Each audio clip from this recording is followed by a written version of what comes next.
بسم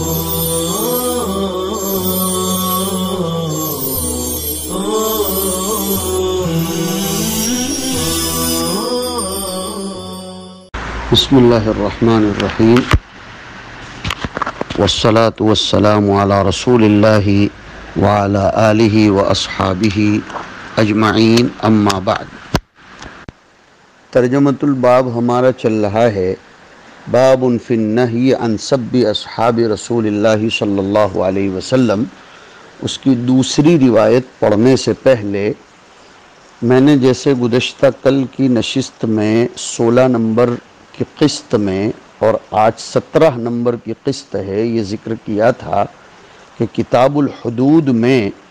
امام ابو داؤد نے الحکم فی من سب النبی صلی اللہ علیہ وسلم کے نام سے ایک ترجمۃ الباب قائم کیا ہے، اور اس میں ابن عباس کی ایک روایت آئی ہے کہ ان اعما کانت لہ ام ولد تشتم النبی صلی اللہ علیہ وسلم وتقع فیہ الی آخر الحدیث۔ طلبہ پی ڈی ایف میں دیکھ لیں اس روایت کو، ترجمۃ الباب کتاب الحدود میں ہے الحکم فی من سب النبی صلی اللہ علیہ وسلم۔ میں سنا دیتا ہوں روایت، گھبرائیے گا نہیں، کہ ابن عباس کی روایت میں ہے کہ ایک صحابی نابینا تھے، ان کی ایک ام ولد تھی غیر مسلمہ، جس کی عادت تھی حضور کے بارے میں اول فول بکواس کیا کرنا، گالیاں دینا۔ وہ نابینا صحابی اس کے آقا کو منع کرتے تھے کہ بھئی اس کو روک دو، لیکن وہ رکتی نہیں تھی۔ ایک رات کی بات ہے کہ وہ اپنی عادت کے مطابق کم وقت حضور کے باب میں ادھر ادھر بکواس کر رہی تھی، تو وہ صحابی نے جذبہ ایمانی، حمیت ایمانیہ مطلوبہ فی شریعت میں آ کر محبت رسول جو واجب ہے اس میں آ کر ایک دھار دار لوہا اور نیزہ لیا اور اس کی نوک کو اس باندی کے پیٹ پر رکھ کر اس کو ایسا مارا کہ وہ مر گئی۔ چونکہ اس وقت وہ حاملہ تھی، آپ نے سنا کہ وہ ام ولد تھی، ایسا کرنے سے پیٹ کے اندر کا بچہ باہر آ گیا اور وہ پوری جگہ خون سے لت پت ہو گئی۔ صبح میں حضور سے انہوں نے خود آ کر اپنی طرف سے ہونے والے اس قتل کا تذکرہ کیا۔ آپ نے سب لوگوں کو جمع کیا اور فرمایا، اللہ کا واسطہ دے کر میں کہتا ہوں، اس شخص سے جس نے یہ کام کیا ہے، جو اپنے اوپر میرا کچھ حق سمجھتا ہو وہ کھڑا ہو جائے۔ وہ صحابی کھڑے ہو گئے، مجلس میں پیچھے بیٹھے تھے، اس لیے لوگوں کی گردنوں کو پھاندتے ہوئے آپ کے سامنے آ کر بیٹھ گئے اور قبول کر لیا کہ میں اس کا قاتل ہوں، اور وہ ایسا ایسا کرتی تھی اس لیے میں نے اس کو قتل کر دیا۔ اور یہ بھی کہا کہ میرے اس باندی سے 2 بہت پیارے پیارے اور خوبصورت بیٹے بھی ہیں، وہ میری بہت پرانی جیون ساتھی تھی۔ کل رات وہ چونکہ آپ کی شان میں گستاخی کرنے لگی تو میں نے کلہاڑی لے کر، نیزہ لے کر اس کے پیٹ پر رکھ کر اس کے اوپر بوجھ ڈالا یہاں تک کہ وہ مر گئی۔ آپ نے یہ پوری بات سنی اور فرمایا کہ سب لوگ گواہ رہنا، ان دمہا حدر، کہ اس عورت کا خون معاف ہے، اس قاتل سے قصاص نہیں لیا جائے گا۔ لگے ہاتھ یہاں سمجھنا چاہیے کہ حضور کے باب میں برا بھلا کہنے والا اگر مسلمان ہے تو وہ مرتد ہو جائے گا۔ اس زمانے میں یہ مسئلہ بہت زیادہ ضروری ہے۔ کچھ کم بخت نالائق قسم کے مجرمانہ ذہنیت رکھنے والے جیسے سلمان رشدی، تسلیمہ نسرین اور اسی طرح کچھ اور لوگ بھی کیڑے مکوڑوں کی طرح پیدا ہو رہے ہیں، تو اگر حضور کی شان میں گستاخی کرنے والا اگر مسلمان ہے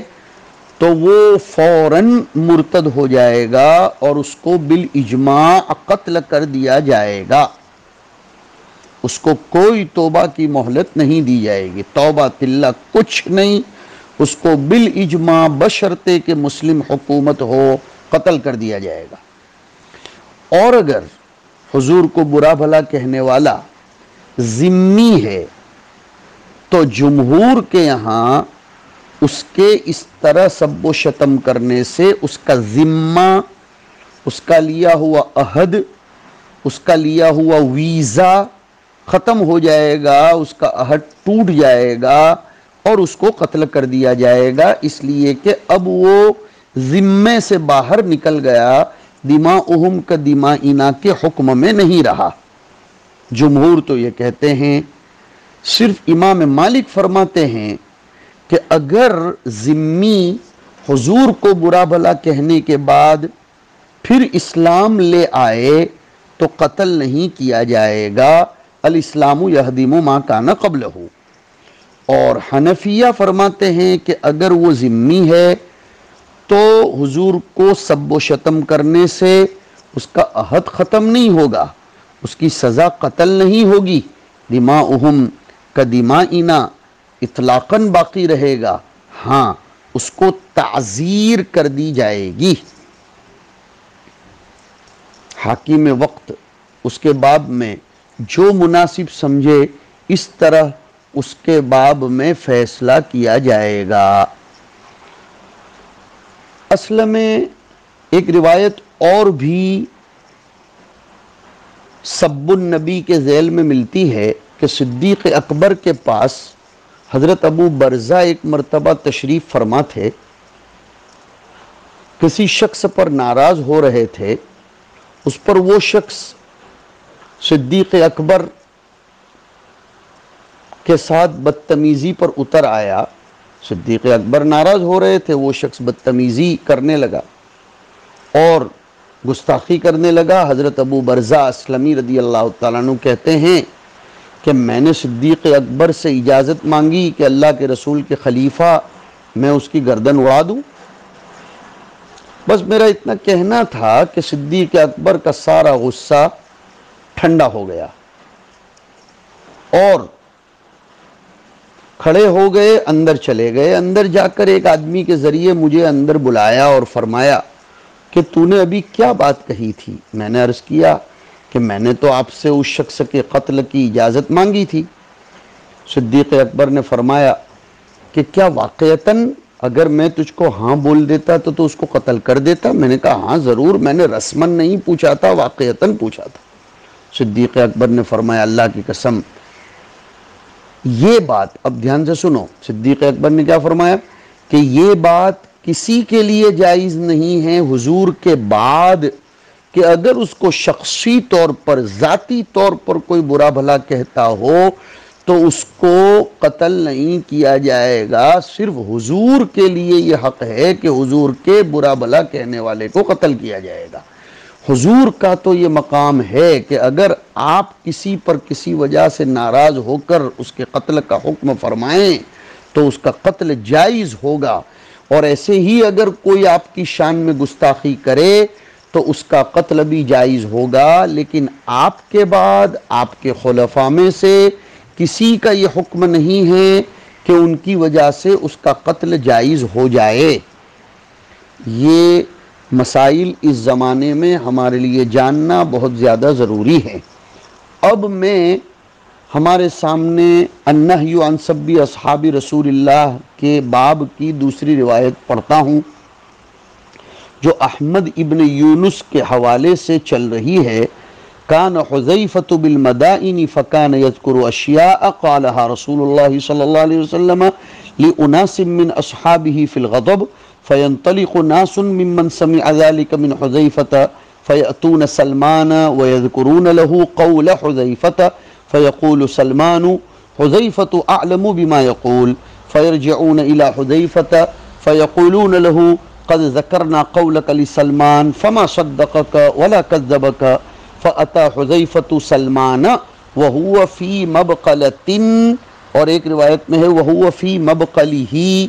فقال يا سلمان ما يمنعك أن تصدقني بما سمعت من رسول الله صلى الله عليه وسلم فقال سلمان ان رسول اللہ صلی اللہ علیہ وسلم کان یغضب فیقول فی الغضب لناس من اصحابہ ویرضا فیقول فی الرضا لناس من اصحابہ اما تنتہی حتی تورث رجالا حب رجال ورجالا بغض رجال وحتى توقع اختلافا وفرقة ولقد علمت أن رسول الله صلى الله عليه وسلم خطب فقال أيما رجل من أمتي سببته سبة أو لعنته لعنة في غضبي فإنما أنا من ولد آدم أغضب كما يغضبون وإنما بعثني رحمة للعالمين فاجعلها عليهم صلاة يوم القيامة والله لتنتهين أو لأكتبن إلى عمر رضی اللہ عنہ۔ روایت کا مطلب سمجھیے، حضرت حذیفہ رضی اللہ تعالیٰ عنہ اصل میں بہت مشہور صحابی ہیں، صاحب سر رسول اللہ صلی اللہ علیہ وسلم ان کو کہا جاتا ہے۔ وہ مدائن شہر میں رہتے تھے، وہ لوگوں کے سامنے ایسی ایسی حدیثیں بیان کرتے تھے جو حضور نے اپنے بعض صحابہ کے بارے میں غصے کی حالت میں کبھی کہہ دی ہوں۔ تو بعض وہ لوگ جو حضرت حذیفہ سے اس طرح کی باتیں سنتے تھے کہ حذیفہ بعض صحابہ کا نام لے کر کہتے ہیں کہ حضور نے ان صحابہ کے بارے میں ایسا ایسا کہا ہے، جیسے کہ کچھ بددعائیہ جملے، تو یہ جو لوگ سنتے تھے ان میں سے بعض حضرت سلمان فارسی کے پاس جا کر سناتے تھے کہ حذیفہ نے ایسا ایسا کہا۔ حضرت سلمان فارسی فرماتے تھے کہ جو بات حذیفہ نقل کر رہے ہیں اس کے ذمہ دار وہ ہیں، وہ زیادہ جانے، اپنی طرف سے وہ تائید نہیں کرتے تھے، تصدیق بھی نہیں کرتے تھے۔ اس سے ان لوگوں کو شک شبہ ہو جاتا تھا کہ بھئی یہ بات صحیح ہے تو سلمان فارسی ہاں کیوں نہیں کہہ رہے ہیں کہ ہاں حضور نے ایسا ایسا کہا، اس لیے کہ سلمان بھی تو صحابی ہے۔ تو اب یہ لوگ دوبارہ حضرت حذیفہ کے پاس جاتے اور کہتے کہ آپ نے جو فلاں فلاں صاحب کے بارے میں ایسی ایسی بات کہی کہ حضور اکرم صلی اللہ علیہ وسلم نے ان کے بارے میں غصے کی حالت میں ایسا کہا تھا، تو ہم نے حضرت سلمان کو جا کر سنایا، تو سلمان فارسی تو خاموش رہ رہے ہیں، تصدیق، تکذیب، تائید کچھ نہیں کر رہے ہیں۔ اس پر حضرت حذیفہ حضرت سلمان کے پاس تشریف لے گئے، اور اس وقت حضرت سلمان اپنے کھیت میں تھے، مبقل کھیت کو کہتے ہیں، اور سبزیاں جہاں بکتی ہیں آج کل کی زبان میں اس کو بقالہ کہتے ہیں، من بقلہا وقصائہا وفومہا وعدسہا وبصلہا، مبقل۔ تو سلمان اپنے کھیت میں تھے، حذیفہ وہاں گئے اور ان سے کہا کہ یار آپ میری بیان کی ہوئی حدیثوں کی تصدیق کیوں نہیں کرتے؟ میں نے حضور سے سنا ہے۔ سلمان فارسی نے فرمایا کہ بھائی دیکھو، بات یہ ہے کہ حضور بشر تھے، ایک منشیہ تھے، کبھی آپ کو کسی پر غصہ بھی آتا تھا اور غصے میں اس شخص سے آپ کچھ فرما دیتے تھے اس وقت کے جو بھی مناسب ہو، اور حضور صلی اللہ علیہ وسلم لوگوں کی بعض باتوں پر خوش بھی تو ہوتے تھے، اور خوشی کی حالت میں کوئی بات ارشاد فرماتے تھے۔ لوگوں کے اپنے اپنے پرسنل میٹرز، نجی معاملات میں آپ موقع کے مناسب ناراضگی یا خوشی میں کوئی بات فرما دیتے تھے، تو اس قسم کی ساری باتیں آپ کے لیے مناسب نہیں ہیں کہ لوگوں میں اس کو نقل کرو، ایسا سب نہیں سنانا چاہیے۔ لہذا تم اس طرح کی روایات لوگوں کے سامنے مت سنایا کرو جن کو سن کر لوگوں کے دلوں میں بعضوں کی محبت اور بعضوں کی نفرت اور بغض پیدا ہو اور آپس میں اختلافات ہونے لگیں۔ تمہیں تو معلوم ہوگا کہ حضور اپنی زندگی میں اپنی ایک تقریر میں جو لوگوں کے سامنے آپ نے کی تھی، سب کو سنا کر گواہ بنا کر اللہ سے یہ دعا فرمائی تھی کہ اے اللہ، میں نے اپنی امت میں سے اگر کسی شخص کے اوپر کبھی ناراض ہو کر اس کو کچھ سخت جملہ کہہ دیا ہو یا اس کے حق میں کبھی بددعا کر دی ہو، جیسے خابت امہ یا خیبت امہ یا ویل امہ یا ویل امہ، اس طرح کے جو جملے کبھی کبھی روایتوں میں آئے ہیں، ثقلت کا ام کا، تو اگر ایسے کچھ جملے میں نے کہہ دیے ہوں غصے کی حالت میں، تو اے اللہ، میں بھی آدم کی اولاد میں سے ہوں، جس طرح اور دوسرے لوگوں کو غصہ آتا ہے مجھے بھی آ جاتا ہے۔ اے اللہ، جب تو نے مجھ کو چونکہ رحمت للعالمین بنا کر اس دنیا میں بھیجا ہے تو میری اس بد دعا کو ان لوگوں کے بارے میں اچھی دعا اور رحمت کی دعا بنا دینا، قیامت کے دن ان کے لیے اس کو رحمت کا باعث بنانا۔ تو حضور نے تو ایسا کہہ دیا کہ میری بد دعا کو دعائے رحمت بنا دینا۔ اخیر میں حضرت سلمان نے ان سے یہ فرمایا، واللہ یا تو تم اپنی اس عادت سے رک جاؤ ورنہ تمہاری شکایت حضرت عمر کو لکھ دوں گا۔ ہمیں ترجمۃ الباب کیسے سمجھ میں آئے گا کہ حضور نے کسی صحابی سے غصے کی حالت میں کوئی سخت بات فرمائی ہو تو اس کو بھی بلا ضرورت اور مصلحت نقل نہیں کرنا چاہیے، چہ جائے کہ اپنی طرف سے کسی صحابی کے بارے میں سب و شتم کرنا یہ نہیں، حضور نے فرمایا ہو تو نقلن بھی نہیں کرنا چاہیے، حالانکہ نقل کفر کفر نہ باشد، لیکن اگر حضور اکرم صلی اللہ علیہ وسلم نے کسی صحابی کے باب میں کچھ فرمایا ہے تو اس کو بھی نقل نہیں کرنا چاہیے، اپنی طرف سے کہنا تو بہت دور کی بات ہے۔ اس سے ہمیں ایک مستفاد بات یہ ملتی ہے کہ ہمارے بڑوں میں سے اگر کسی بڑے نے کسی دوسرے بڑے کے بارے میں کوئی بات سخت سست کہہ دی ہو تو اس کو بڑا چڑھا کر تو کیا نقلن بھی نقل نہیں کرنا چاہیے، اس لیے کہ بڑے بہرحال بڑے ہیں۔ اگر کبھی کسی منتظم نے ناظم نے ہمارے کسی بڑے کے باب میں کوئی بات کہہ دی ہو اور ہم تک پہنچی ہو تو اس کو نقل کرتے ہوئے بھی لب و لہجے میں نہیں کہنا چاہیے، بڑے بہرحال ہمارے بڑے ہیں، مقتدی ہیں، جیسے کہ سلمان فارسی نے سیدنا حذیفہ ابن یمان کو روک دیا۔ یہ سبق ہمیں اس روایت سے ملتا ہے اور اس ترجمۃ الباب کے لانے کا منشا میں نے آپ کو بتلا دیا۔ اس کے بعد کا ترجمۃ الباب ہے استخلاف ابی بکر رضی اللہ عنہ۔ عبداللہ ابن محمد النفیلی کے حوالے سے روایت جا رہی ہے، عبداللہ ابن زمعہ قال لما استعز برسول اللہ صلی اللہ علیہ وسلم وانا عنده في نفر من المسلمین دعاه بلال الى الصلاة فقال مروا من يصلي للناس فخرج عبداللہ ابن زمعة فإذا عمر في الناس وكان أبو بكر غائبا فقلت يا عمر قم فصل بالناس فتقدم فكبر فلما سمع رسول الله صلى الله عليه وسلم صوته وكان عمر رجلا مجهرا قال فأين أبو بكر يأبى الله ذلك والمسلمون يأبى الله ذلك والمسلمون فبعث إلى أبي بكر فجاء بعد أن صلى عمر تلك الصلاة فصلى بالناس۔ اس کے بعد کی روایت ہے احمد ابن صالح کے حوالے سے جا رہی ہے، عبداللہ ابن زمعہ اخبرہ بهذا الخبر قال لما سمع النبي صلى الله عليه وسلم صوت عمر قال ابن زمعة خرج النبي صلى الله عليه وسلم حتى اطلع رأسه من حجرته ثم قال لا لا لا ليصلي للناس ابن ابي قحافة يقول ذلك مغضبا۔ ہمارے مصنف رحمۃ اللہ علیہ اصل ان ابواب سے کتاب السنہ میں صرف صحابہ کے مناقب کو بیان کرنا مقصود بنا کر نہیں بیٹھے، بلکہ اہل سنت والجماعت کی رائے اور ان کے مسلک کی تائید بھی کرتے ہیں۔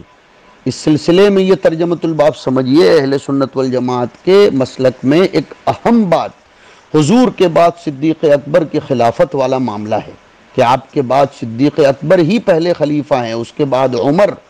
اور اس کی تعیین خود صدیق اکبر نے فرما دی تھی۔ روافظ کم بخت وہ خلافت کا سلسلہ آپ کے بعد آپ کے اہل بیت کے باب میں عقیدہ رکھتے ہیں، خلیفہ اول حضرت علی کو مانتے ہیں اور اسی لیے کہتے ہیں علی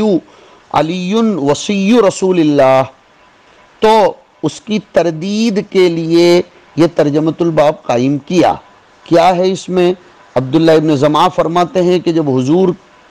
کے مرض میں بہت شدت ہو گئی، حضور سخت بیمار ہو گئے، تو اس وقت میں چند لوگوں کے ساتھ وہاں تھا، یعنی عبداللہ ابن زمعہ۔ حضور نے اپنے معمول کے مطابق حضرت بلال رضی اللہ تعالیٰ عنہ کو قریب دیکھا۔ حضرت بلال نے آپ کو نماز کے بارے میں خبر دی۔ پتہ چلا کہ مؤذن کو امام کے سامنے جا کر وقت ہو جانے کی اطلاع کرنی چاہیے، ہو سکتا ہے امام امور مسلمین میں مصروف ہو، اور یہاں تو حضور بہت بیمار تھے، تو حضرت بلال نے خبر دی۔ آپ نے فرمایا کسی اور شخص کو کہہ دو کہ وہ نماز پڑھائے، یہ امام کی ذمہ داری ہے کہ وہ استخلاف کرے۔ عبداللہ ابن زمعہ فرماتے ہیں کہ یہ سن کر میں باہر نکلا تو لوگوں میں حضرت عمر تشریف فرماتے، صدیق اکبر اس وقت وہاں نہیں تھے۔ میں نے حضرت عمر سے عرض کیا کہ آپ نماز پڑھا دو، وہ آگے بڑھ گئے، تکبیر کہی، جب حضور نے ان کی آواز سنی، اور عمر تو ویسے بھی رجل مجہر بلند آواز کے تھے، اس لیے حضور نے سنا تو آپ نے فرمایا ابو بکر کہاں ہیں؟ اللہ اس بات کو پسند نہیں کریں گے اور نہ ہی مسلمان پسند کریں گے، صدیق اکبر ہی کی امامت کو لوگ چاہیں گے، کسی اور کی امامت کو اس وقت صدیق اکبر کے ہوتے ہوئے مسلمان برداشت اور پسند نہیں کریں گے۔ حضور نے یہ جملہ بار بار فرمایا۔ صدیق اکبر کو لینے کے لیے آدمی گیا، کچھ دیر بعد وہ تشریف لے آئے، عمر نماز پڑھا رہے تھے یا پڑھا چکے تھے، دونوں ہی باتیں ہیں، انہوں نے آ کر نماز پوری کرائی، اس کے بعد کی نمازیں صدیق اکبر نے پڑھائیں، یہ بھی لے سکتے ہیں۔ پہلے والی نماز حضرت صدیق اکبر نے پوری کروائی، یہ علامہ سہارنپوری کی رائے ہے، اور اس کے بعد کی نمازیں صدیق اکبر نے پڑھائیں، یہ حضرت مولانا یحییٰ صاحب والد بزرگوار حضرت شیخ الحدیث مولانا زکریا صاحب رحمۃ اللہ علیہ کی رائے ہے۔ تو یہ جو آخری ٹکڑا ہے نا، اس کو سمجھو بچوں، فجاء بعد ان صلی عمر تلک الصلاۃ فصلی بالناس، تو صلی بالناس کے دونوں مطلب نکالے گئے ہیں کہ حضور صلی اللہ علیہ وسلم کے اشارے کو سمجھ کر حضرت عمر پیچھے ہٹ گئے اور بقیہ نماز صدیق اکبر نے پڑھائی، یا بعد کی نمازیں صدیق اکبر نے پڑھائیں۔ حضرت عمر رضی اللہ تعالیٰ عنہ نے جب سمجھ لیا کہ غیر ابی بکر کے تقدم سے حضور منع فرما رہے ہیں، تو انہوں نے نماز پوری نہیں کی، دوران صلاۃ نماز کو توڑ دیا، اور ابو بکر نے آ کر نماز کو تماماً ختم فرمایا۔ یہ بھی ایک احتمال ہے، اور حضرت سہارنپوری اسی احتمال کو بدل میں نقل فرماتے ہیں۔ اس حدیث میں دلیل ہے کہ ابو بکر کی خلافت یہ بالکل صحیح ہے، اور حضرت علی تو فرمایا کرتے تھے کہ قدمک رسول اللہ فی امر دیننا فمن الذی یؤخرک فی دنیانا، کہ حضور نے جب ہمارے دینی امور میں آپ کو آگے کر دیا تو کون ہے جو آپ کو ہمارے دنیاوی امور میں پیچھے کرتا ہو۔ اللہ تعالی حق بات سمجھنے کی توفیق نصیب فرمائے۔ وصلی اللہ علی النبی الکریم۔